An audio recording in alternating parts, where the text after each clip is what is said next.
अस्सलाम वालेकुम students. Kaif 9 audit and assurance chapter 12 हमने स्टार्ट किया हुआ है। पास्ट पेपर के क्वेश्चन हम कवर कर रहे थे। पिछले कोई 2 लेक्चर्स में हमने कुछ क्वेश्चन कवर किए, कुछ क्वेश्चन और रिमेनिंग रह गए हैं, तो आज उनको ही आगे कंटिन्यू करेंगे। आई होप आपने जो प्रीवियस क्वेश्चन अभी तक हम कोई 10-12 कवर कर चुके हैं वो आप लोगों ने हाथ से अटेम्प्ट कर लिए हैं। स्प्रिंग 2020 हमने कवर कर लिया, ऑटम 19 कवर कर लिया, स्प्रिंग 19 कवर कर लिया, स्प्रिंग 18 कवर कर लिया। पीछे हम आगे ऑटम 17 में एग्जामिनर ने टेस्ट किया ये चैप्टर 8 + 7 15 मार्क्स के लिए।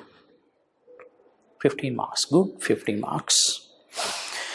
कोई 2 पार्ट हैं, दोनों से एक ही शायद रिक्वायरमेंट है। Describe the steps that will be performed in each of the above situation.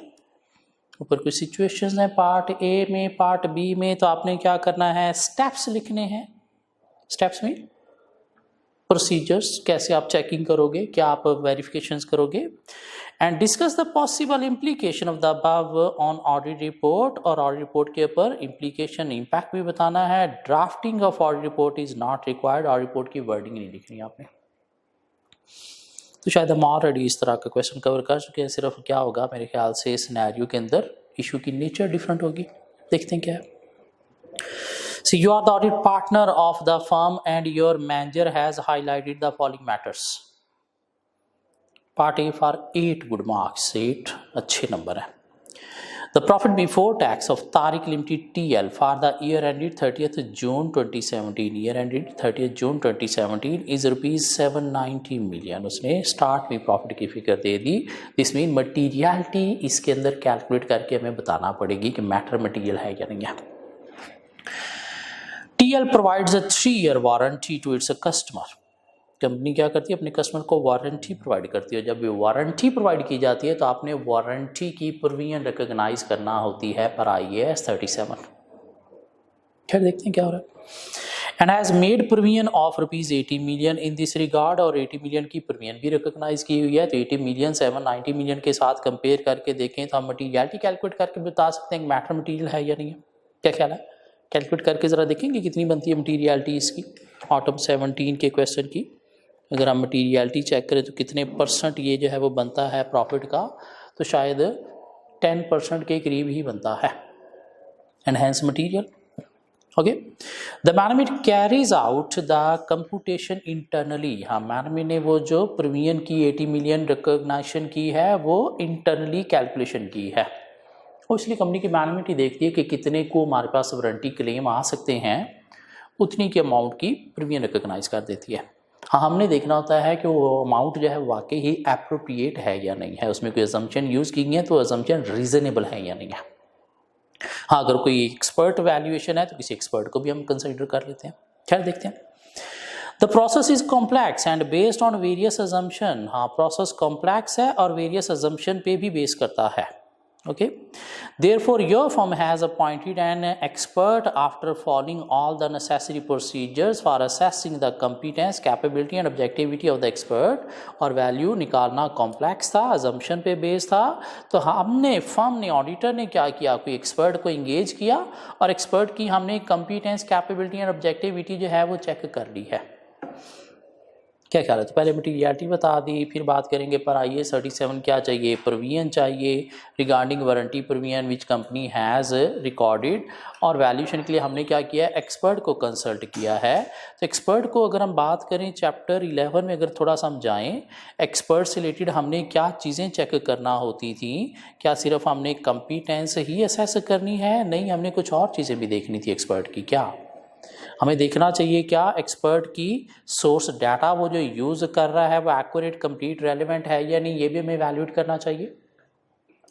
हमें relevance and reasonableness of significant assumption and method use भी देखना चाहिए। Reasonableness of expert finding and conclusions भी देखना चाहिए, और consistency of these conclusion with audit evidence भी देखना चाहिए। तो ये भी हम क्या करेंगे, इसमें 7 बातें करेंगे कि सिर्फ एक्सपर्ट की हमने कंपिटेंस, कैपेबिलिटी, ऑब्जेक्टिविटी नहीं देखनी, हमें ये 4 पॉइंट भी इंश्योर करने हैं। क्या ख्याल है, और अगर इसके अकॉर्डिंगली एक्सपर्ट की जो वैल्यू है और मैनेजमेंट की जो फाइनेंशियल स्टेटमेंट्स के अंदर वैल्यू है ये सेम है, then there is no misstatement in the financial statement. क्या ख्याल है? तो सूरत में हमें क्या करना पड़ेगा? Unmodified opinion. लेकिन मैटर के ऊपर काम हमें बहुत ज़्यादा करना पड़ा, एक्सपर्ट भी लेना पड़ा। क्या ख्याल है? रिस्क कॉम्पिटिटिव स्टेटमेंट भी इसमें हाई था, तो उस में हमें क्या करना है? Matter should be included in the key audit matter section of the audit report. और अगर एक्सपर्ट वैल्यू और जो कंपनी की मैनेजमेंट ने वैल्यू लिखी है फाइनेंशियल स्टेटमेंट्स में से डिफरेंस है, then there is misstatement in the financial statement. क्या ख्याल है? तो उसके बाद हमें क्या करना है? We need to discuss with management to restate the financial statement. If management restated appropriately as per expert value, then audit opinion should be unmodified. And if management do not restate the financial statement as per expert value, then opinion should be modified. कौन सी? Qualified except for if the matter is material or adverse if the matter is pervasive. क्या ख्याल है? कितने number हैं? 8 number हैं, तो इसमें 4 number तो आपको एक्सपर्ट वाला पार्ट ही कवर करेगा। बाकी उसके बाद 4 नंबर के लिए आप ऑडिट रिपोर्ट के इम्पैक्ट बताओगे, तो कितने बन गए? कोई 8 नंबर बन गए। अच्छा क्वेश्चन। हाँ, इसको स्टूडेंट ने अटैम्प्ट करते वक्त एक्सपर्ट वाले वो पॉइंट साथ बीच में अटैच नहीं किए तो पासिंग मार्क्स लेना मुश्किल हो गया था। प्रैक्टिस मेक्स मैन परफेक्ट, तो इसलिए प्रैक्टिस कर रहे हैं ताकि इस तरह का सिनेरियो दोबारा पेपर में अपीयर हो जाए तो हम टैकल करने के काबिल हों। पार्ट बी क्या है? For 7 marks, your firm has been appointed as the auditor of Yakub Limited for the year audit of the year ended 30th June 2017. Year ended 30th June 2017. The audit team was not able to perform the inventory count at the year end. Year end पे inventory count हम attend नहीं कर सके because the appointment was made on 15 July 2017. Year end के 15 days बाद appointment हुई है। तो हमने कहीं पे बात की थी इन्वेंट्री काउंट अगर हम ईयर एंड पे अटेंड नहीं कर सके तो हमें क्या करना है? इन्वेंट्री काउंट जो है वो करवाना है, काउंट जो है वो कंडक्ट करवाना है। उसके अगेंस्ट हमने क्या करना है? एडजस्ट करना है किसको? PIR को। और हमें क्या करना है? इन्वेंट्री काउंट डेट से ईयर एंड तक जो इन्वेंट्री मूवमेंट है उसे इंश्योर करना है कि कंप्लीटली एक्यूरेटली रिकॉर्डेड है, और जो इन्वेंट्री यहाँ पे ऐड हुई है उसे माइनस, और जो माइनस हुई है उसे ऐड करवाना है, जिसको हमने नाम दिया था कि हमें क्या टेस्ट परफॉर्म करना है? रोल बैक टेस्ट हमें परफॉर्म करना है to verify year end inventory. क्या ख्याल है? यहाँ पे मसला क्या है? Auditor was not available at count date, so auditor should verify inventory through alternative procedure. Alternative procedure क्या है? Auditor should perform the inventory count. Auditor should perform the inventory count. एक मिनट ठहरिएगा। Auditor should perform the inventory count after the year end when he is appointed and try to adjust the PIR against this inventory count and ensure inventory movement between count date and year end is completely accurately recorded and verify the year end inventory through rollback test. If auditor unable to verify inventory through alternative procedures, then there is a scope limitation. फिर क्या है? Scope limitation है। क्या ख्याल है? So this need to be discussed with the client management, and auditor should qualify the audit opinion. If the matter is material, should provide qualified except for opinion, and if the matter is pervasive, should provide disclaimer of opinion. लेकिन इसमें एक बड़ी important बात हम छोड़ गए लिखना, और वो क्या है कि हमारी अपॉइंटमेंट अभी हुई है, तो क्या पिछले साल के ऑडिटर आप थे? नहीं, कोई और फर्म थी ना। क्या ख्याल है?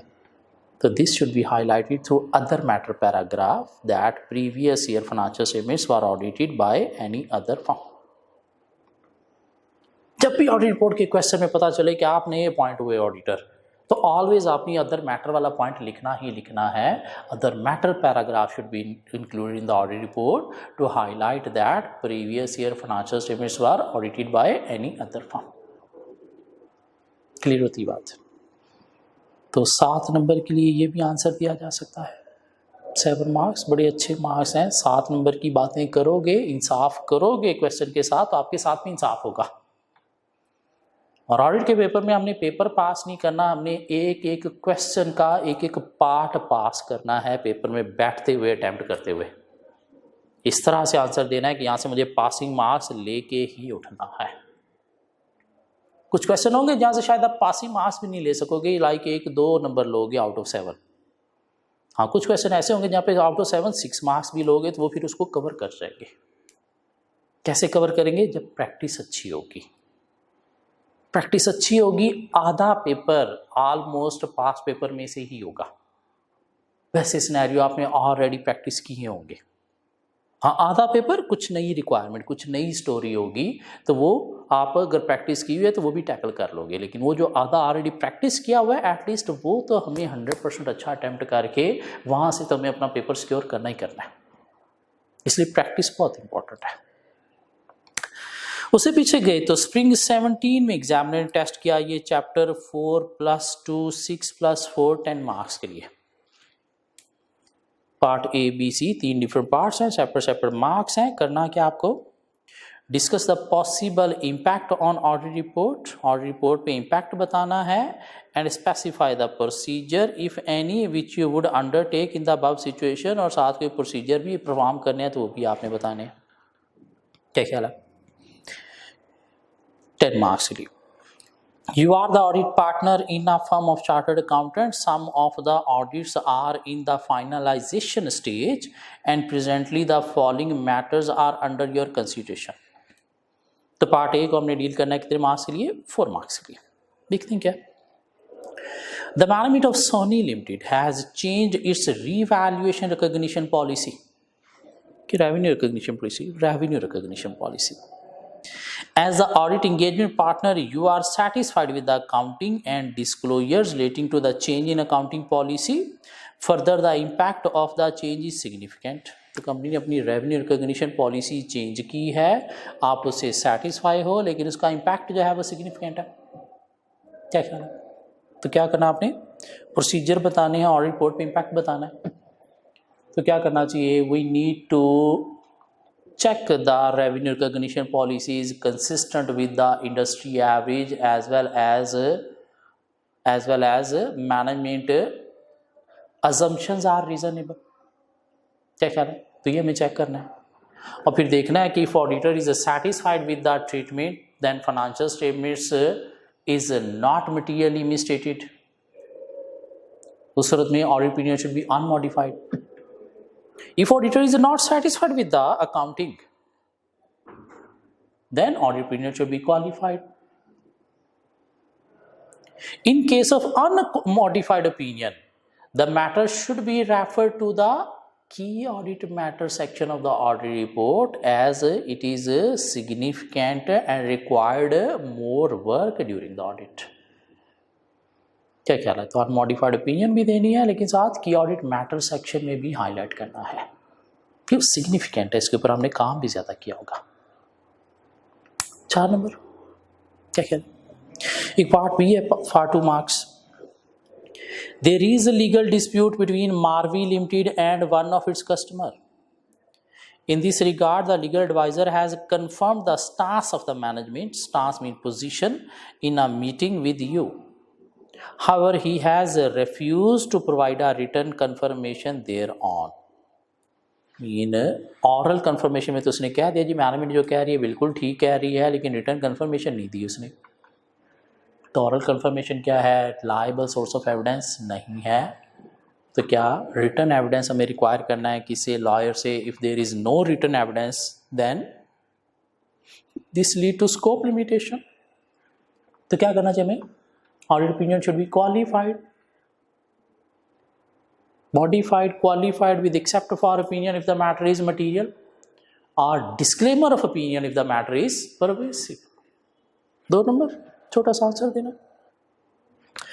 पार्ट सी फॉर 4 मार्क्स क्या कहता है, the management of Laila limited is not willing to make certain disclosures. हाँ, कुछ डिस्क्लोजर फाइनेंशियल स्टेटमेंट्स में चाहिए जो लैला लिमिटेड की मैनेजमेंट प्रोवाइड नहीं कर रही।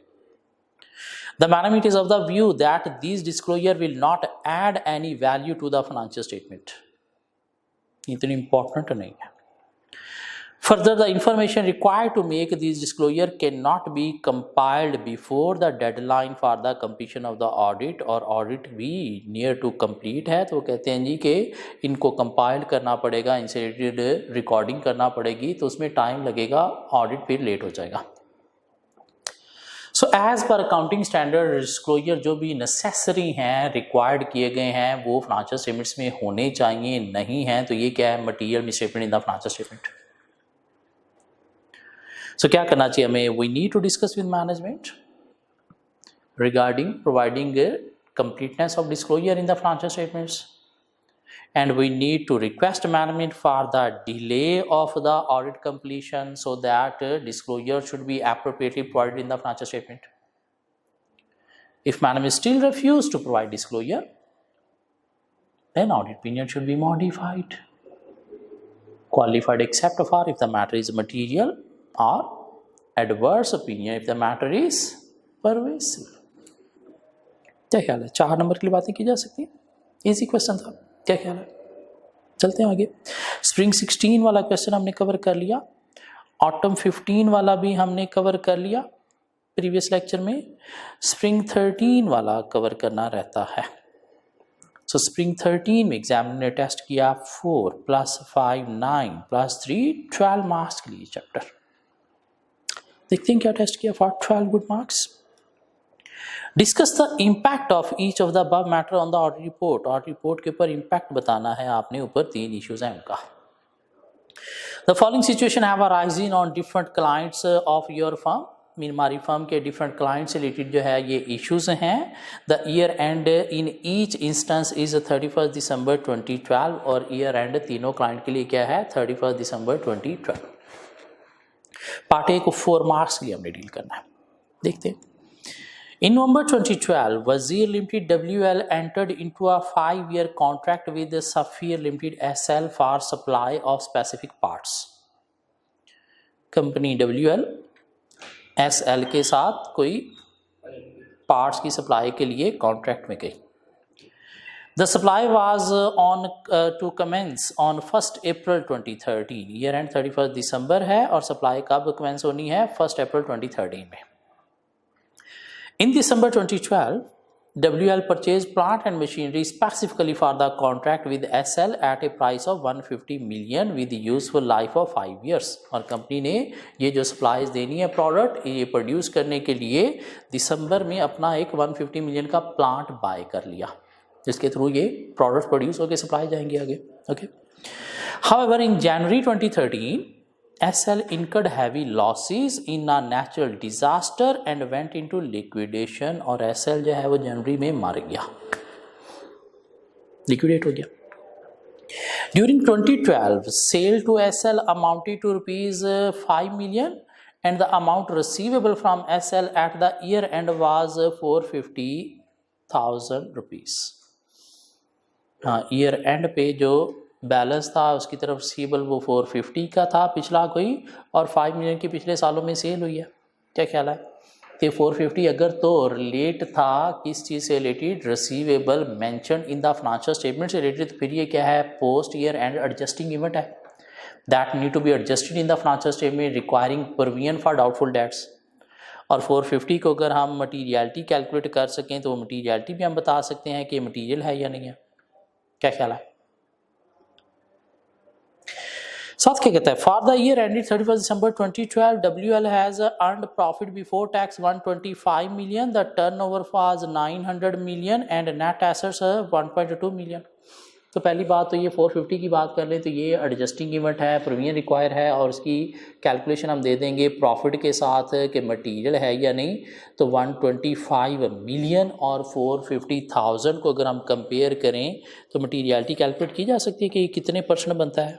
क्या ख्याल है, तो क्या है 450 शायद मटीरियल नहीं होगा, लेकिन वो जो 150 मिलियन का आपने एसेट लिया स्पेसिफिकली फॉर दिस क्लाइंट, अब क्या वो एसेट इतनी वर्थ रखता है कि उसे तो यही चीज़ें बननी थी? क्या कह रहा है? और 150 को अगर हम कंपेयर करें टोटल एसेट्स प्रॉफिट के साथ, वो मटीरियल है। तो क्या करना हमें, अगर तो कोई और अल्टरनेटिव नहीं है इन प्रोडक्ट्स का जो इसने प्रोड्यूस किए हैं, तो फिर कंपनी को क्या करना चाहिए? एसेट्स को इम्पेयर करना चाहिए। क्या ख्याल है? और अगर एसेट्स इम्पेयर नहीं करती कंपनी, तो उस सूरत में financial statements could be materially misstated. तो opinion should be qualified except for if the matter is material और adverse if the matter is pervasive. ये कुछ 4 नंबर के लिए बातें की जा सकती हैं, प्रीमियम फॉर डाउटफुल डेट्स की भी और इसकी भी। वो तो है ही, शायद ही मटीरियल निकलेगा ही नहीं 450। Part B for 5 marks answer देना है आपने। क्या? इम्पैक्ट ऑन ऑडिट रिपोर्ट बताना है।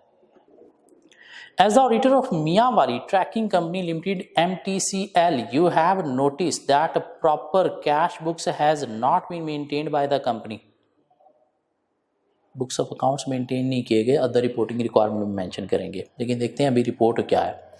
However, MTCL has provided you with summaries showing party-wise receipt and payments, and you have been able to trace them to company's bank statement. लेकिन उन्होंने आपको party-wise receipts payments जो हैं वो provide कर दी और वहाँ से बैंक स्टेटमेंट के थ्रू आपने ट्रेसिंग करके वेरिफिकेशन कर ली। This means auditor has obtained sufficient appropriate audit evidence regarding cash balances. So there is no misstatement in the financial statement. तो उस सूरत में ओपिनियन क्या होनी चाहिए? Should be unmodified. But proper books of accounts has not been maintained by the company should be highlighted in other reporting requirement paragraph. कितने number? 5 number. क्या ख्याल है? अल्टरनेटिव प्रोसीजर के थ्रू जब वेरीफाई हो गया तो कोई स्कोप लिमिटेशन नहीं है और कोई मिसस्टेटमेंट भी नहीं है आइडेंटिफाई हुई, तो उस सूरत में क्या होगी? Unmodified opinion. पार्ट सी को देखते हैं। फॉर 3 मार्क्स क्या टेस्ट किया गया? During the year Jhelum limited JL paid 10% dividend to shareholder. ठीक है जी, पे किया होगा। On account of an error ज़कात could not be deducted from some of shareholders. ज़कात डिडक्ट नहीं की गई। The amount involve was ₹22,000 which was deposited by JL in the central ज़कात fund and charge as other expenses. तो financial statements तो शायद यहाँ पे ठीक है, ज़कात could not be deducted from some of the shareholder. तो फाइनेंशियल स्टेटमेंट्स तो एक्यूरेट हैं, तो ओपिनियन तुम्हारी अनमॉडिफाइड होगी। But we should highlight through other reporting requirement that ज़कात has not been deducted according to ज़कात एंड रोशर act but deposited into central ज़कात फंड बाय 22,000। क्या 3 नंबर के लिए आंसर ये भी दिया जा सकता। अदर रिपोर्टिंग रिक्वायरमेंट टेस्ट हुआ। उससे पीछे देखें तो ऑटम 12 में क्या क्वेश्चन टेस्ट हुआ था, हम ऑलरेडी कवर कर चुके। स्प्रिंग 12 में एग्जामिनर ने टेस्ट किया 3 + 4 7 मार्क्स के लिए। तो देखते हैं ये क्या क्वेश्चन है। Required in the light of the relevant requirements discuss how should the auditor deal with the above situation procedures and describe the impact thereof on audit report. और ऑडिट रिपोर्ट के ऊपर impact भी बताना है। 2 matter हैं तो दोनों को सेपरेट डील करते हैं। देखते हैं क्या है। The following situation have arisen on different clients being audited by your firm. The year end in each instance is 31st December 2011. तो year end क्या है? 31st December 2011। Part A just for 3 marks हमने deal करना है। The management of G Limited intends to present certain unaudited supplementary information with the audited financial statements. Unaudited supplementary information mean शायद कोई other information की बात होने जा रही है, जिसे रिव्यू करना हमारी रिस्पॉन्सिबिलिटी है, but do not audit. In order to comply with the requirements of the parent company, therefore signing the audit report, it has been determined that some of the information is inconsistent with the information in the draft financial statement. In financial statements के अंदर inconsistent है क्या? Unaudited other information। क्या ख्याल है?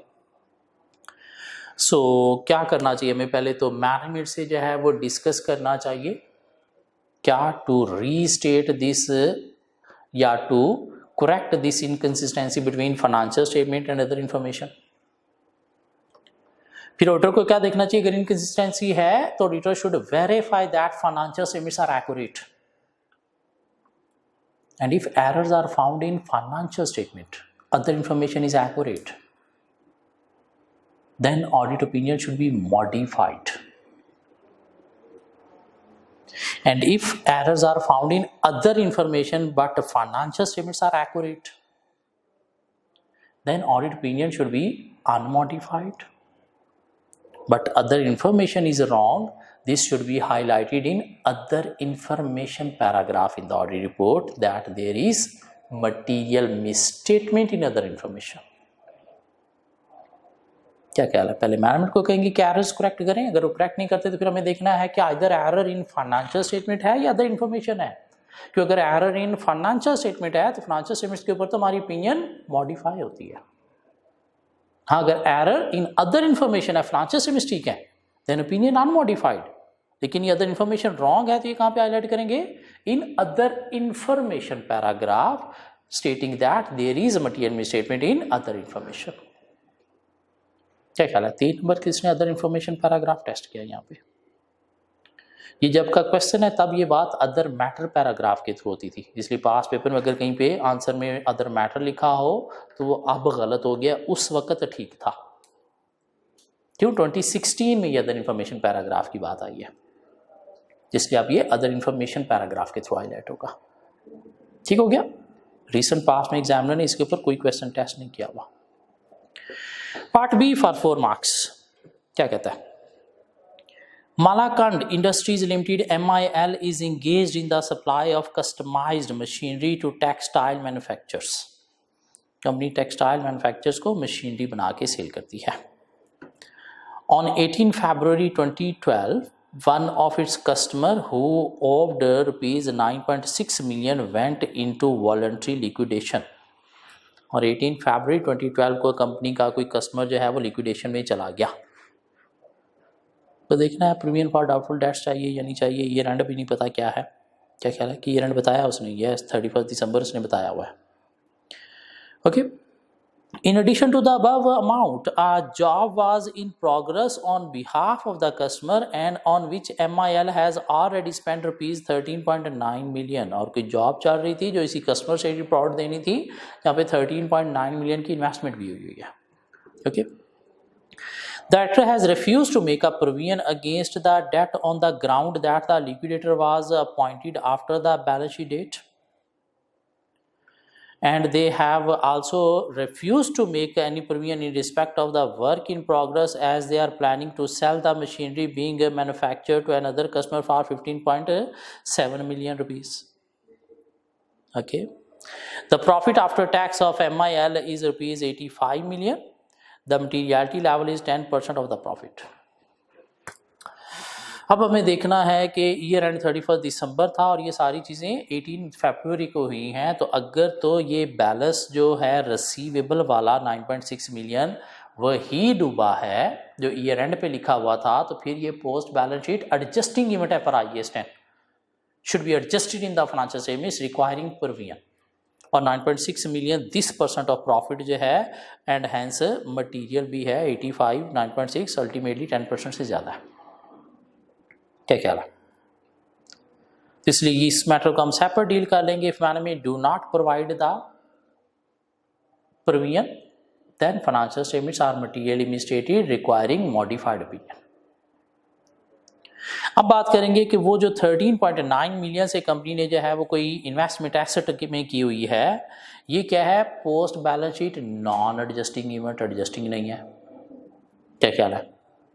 और अगर company कह रही कि हम इसको सेल कर लेंगे इस एसेट को कहाँ पे 15.7 मिलियन रुपीज से, तो फिर भी क्या होना चाहिए? इसका डिस्क्लोजर आना चाहिए फाइनेंशियल स्टेटमेंट्स में, but no need to revise the asset figure as 15.7 million. और अगर मैनेजमेंट डिस्क्लोजर प्रोवाइड कर देती है then financial statements accurate unmodified opinion. अगर डिस्क्लोजर नहीं देती तो फिर मिसस्टेटमेंट है, तो उस सूरत में report should be modified except for if the matter is material और disclaimer if adverse opinion if the matter is pervasive. दोनों इशू को सेपरेट डील करेंगे, उसकी सेपरेट बात करेंगे और उसकी सेपरेट बात करेंगे। मार्क्स उसने जस्ट 4 लिखे हुए हैं, 3 बातें इसके अंदर ज़्यादा हैं। मीन आंसर शायद हमको 6-7 नंबर का दे रहे हैं। क्या ख्याल है? एक अच्छा क्वेश्चन है ये भी। उसके पीछे ऑटम 11 में एक क्वेश्चन टेस्ट हुआ। क्या टेस्ट हुआ आएंगे कवर करते हैं। थोड़ा सा बड़ा क्वेश्चन। करना क्या आपको, express your views on each of the above situation and discuss the impact thereof on audit report। ऊपर कुछ situations हैं, A, B, C, D, 4 different situations हैं। तो आपने क्या करना है, इनके ऊपर अपने views देने हैं और आपने क्या करना है, ऑडिट रिपोर्ट पे इम्पैक्ट बताना है। कितने मार्क्स हैं? All together 14 marks. This mean her part को 4-4 नंबर के लिए आपने कवर करना है। So you are the audit manager of MM Electronics Private Limited. The company markets its product through retail outlet in 9 major cities. The draft financial statements for the year ended 30th June 2011 show profit before tax of $20 million and net assets of $150 million. क्यों? Materiality calculation के लिए। तो 30th June year and है 2011, profit 20 million है और net assets 150 million है। Part A को पहले डील करते हैं। क्या है part A? During the year the company has changed its policy of valuation of property plant and equipment from historical cost to revalued amount. ठीक है जी, लेकिन all asset in the same class revalued होने चाहिए। Revaluation gain to P&L, losses to नहीं, revaluation gain to reserve और losses to P&L जाने चाहिए और एसेट डेप्रिशिएट भी होना चाहिए ओवर रीवैल्यूड अमाउंट। खैर देखते हैं क्या हुआ। For this purpose the services of professional valuers private limited were hired. किसी एक्सपर्ट ने वैल्यूएशन लगाई है। They have issued valuation reports of 3 outlets indicating a revaluation surplus of ₹10 million. जिन्होंने कहा जी कि 3 आउटलेट्स हैं, टोटल आउटलेट्स हैं कंपनी के कितने, शायद 9 मेजर सिटीज़ में काफ़ी सारे आउटलेट्स हैं। तो 3 आउटलेट्स ने कहा जी इनका रिवैल्यूएशन सरप्लस है 10 मिलियन का, which has been recognised in the financial statements, जो कंपनी ने हो सकता है रिजर्व को चार्ज कर दिया है। The management has informed you that valuation reports of the remaining properties are expected to be issued in December 2011।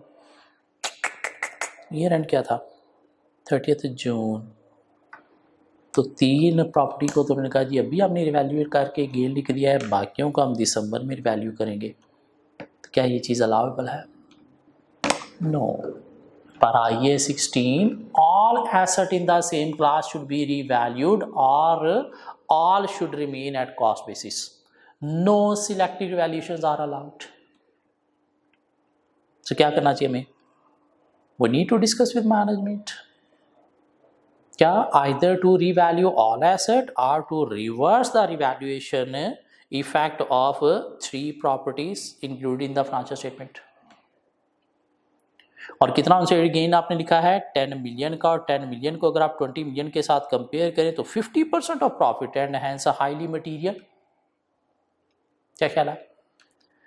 If management restate the financial statement, audit opinion should be unmodified. क्या ख्याल है? If management do not restate the financial statement then we should modify audit opinion, qualified except for if the matter is a material or adverse opinion if the matter is pervasive। क्या ख्याल है? 3-4 number के लिए बातें की जा सकती। Part B देखते हैं ये क्या है। The company was sued for breach of contract by a customer claiming damage of ₹10 million। 10 million rupees का कस्टमर ने डैमेजेस का क्लेम किया कंपनी के अगेंस्ट। तो अगर 3 कंडीशन पूरी हो तो प्रीमियम, हाँ अगर प्रॉबिलिटी नहीं पॉसिबिलिटी है तो फिर कंटीजेंट लायबिलिटी। क्या देखते हैं? The legal advisor has confirmed that the management assertion that no liability existed at the balance sheet date, in liability नहीं बनती।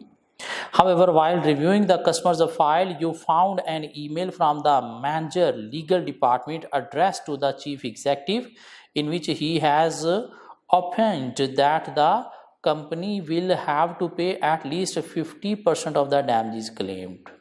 लेकिन जो कोई कॉरस्पॉन्डेंस चल रही है लीगल डिपार्टमेंट के साथ चीफ एग्जीक्यूटिव की, उससे पता चला कि नहीं, शायद 50% डैमेजेस क्लेम पे करना पड़ेंगे।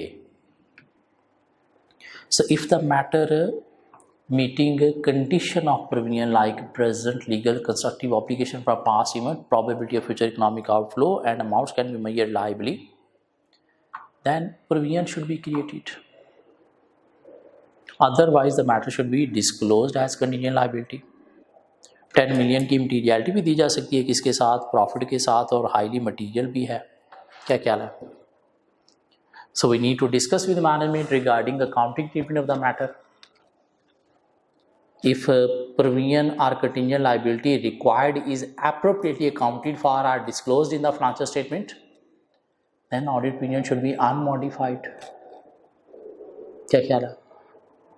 And if provision or contingent liability disclosure is not provided appropriately in the financial statement, दोनों बातें कर रहे हैं, क्यों, क्लियर नहीं है, then audit opinion should be modified, qualified, except for if the matter is material or adverse opinion if the matter is pervasive. क्या ख्याल है? क्लियर नहीं है कि कंटीजेंट लायबिलिटी चाहिए या प्रोविजन चाहिए, तो इसलिए दोनों की बातें हम कर रहे हैं कि दोनों में से आइदर कोई भी जो है वो एप्रोप्रिएटली अकाउंटेड फॉर या डिस्क्लोज्ड है तो फिर सब कुछ ठीक है, नहीं एप्रोप्रिएटली अकाउंटेड फॉर या डिस्क्लोज तो फिर क्या है, मिसस्टेटमेंट है। क्या ख्याल है? 3-4 नंबर के लिए आंसर दिया जा सकता है इसका भी। ओके, पार्ट सी देखते हैं क्या है। With effect from 1st July 2010, what was the year end? 30th June 2011. So with effect from 1st July 2010, year के start में, ठीक हो गया, the company, with effect from 30 July, the company has introduced a policy of providing a 1-year warranty on its television set. Electronic products company sell करती है तो अपने TV set पे 1 ईयर की वारंटी दे रही है, तो वारंटी की प्रीमियम रिकॉग्नाइज करनी चाहिए। क्या ख्याल है? No warranty is provided on the other products, TV के ऊपर है सिर्फ। Okay, sale of television sets aggregated ₹20 million, whereas a total sale for the year amounting to 80 million। Television की 20 million है, टोटल सारी प्रोडक्ट्स की 80 million। This mean television एक major product है कंपनी की। The company has a customer support department which provides after-sale service on all products. For defects not covered under the warranty, the company bills the customer at 25% above cost. Mean company क्या करती है, कोई defective units को भी repair करती है जहाँ पे 25% से अबव जितनी भी कॉस्ट है कस्टमर को चार्ज की जाती है, 25% कंपनी बेयर करती है। Warranty. The management has included a note in the draft financial statement stating that no provision has been made in respect of warranty as the amount cannot be measured reliably. क्या ये बात ठीक है कि amount reliably major नहीं की जा सकती? No. This management explanation that warranty provision amount cannot be measured reliably is incorrect. Management can compute warranty provision amount from past records or from any expert opinion, and this is the management responsibility to calculate figures on a judgment or estimate basis in the financial statement. So we need to discuss with management to provide warranty provision in the financial statement. If management have provided appropriate warranty provision, then opinion should be unmodified. लेकिन matter में judgement ज़्यादा involve थी तो उस सूरत में क्या होना चाहिए कि audit matter section should be included in the audit report to highlight this issue. And if management refuse to provide warranty provision in the financial statement, then audit opinion should be modified, qualified except for if the matter is material और adverse opinion if the matter is pervasive. क्या ख्याल है? बात की जा सकती है 3-4 number की इसकी भी। पार्टी देखते हैं क्या है। The directors have decided not to disclose earning per share as the same had reduced significantly on account of issuance of 100% bonus share. Company ने अर्निंग पर शेयर जो है वो डिस्क्लोज नहीं की। The disclosure was however made in all previous financial statement, लेकिन previous financial statements में disclosure provide किया गया था। अब अर्निंग पर शेयर जो है वो आपने हाईलाइट डिस्क्लोज करना होती है नोट्स टू द अकाउंट्स में फॉर ऑल लिस्टेड कंपनीज। कौन सी कंपनीज के लिए? लिस्टेड कंपनीज के लिए। इस कंपनी की बात करें तो उसने पहले पैराग्राफ में बता दिया था MM electronics private limited company है, मीन लिस्टेड कंपनी नहीं है।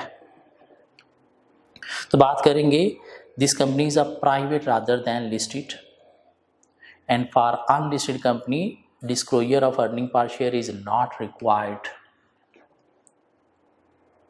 and if it is not required and there is no legal restriction then financial statements are not materially misstated, financial statements are accurate।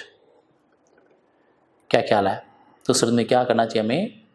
Audit opinion should be unmodified, audit opinion should be unmodified. सिर्फ इसमें बात क्या थी mainly कि ये listed company नहीं है। हाँ, अगर लिस्टेड होती तो फिर डिस्क्लोजर नहीं है तो फिर हम क्या करते? क्वालिफाई करते ऑडिट ओपिनियन को। क्यों? मटीरियल मिसस्टेटमेंट थी, एक डिस्क्लोजर चाहिए था स्टैंडर्ड के अकॉर्डिंगली, वो आपने प्रोवाइड नहीं किया। क्या ख्याल है? तो आज हमने जो क्वेश्चन कवर किए अभी इस लेक्चर में, क्या कवर किया हमने? एक क्वेश्चन नंबर 12 कवर किया, एक हमने क्वेश्चन नंबर 11 कवर किया, एक हमने क्वेश्चन नंबर 9 कवर किया, एक हमने क्वेश्चन नंबर 6 कवर किया, और एक हमने क्वेश्चन नंबर 5 कवर किया, और हमने क्या कवर किया? क्वेश्चन नंबर 4 भी कवर किया अभी। क्या ख्याल है कि 4 हमने प्रीवियस लेक्चर में कवर किया था, 4 प्रीवियस में कवर किया था।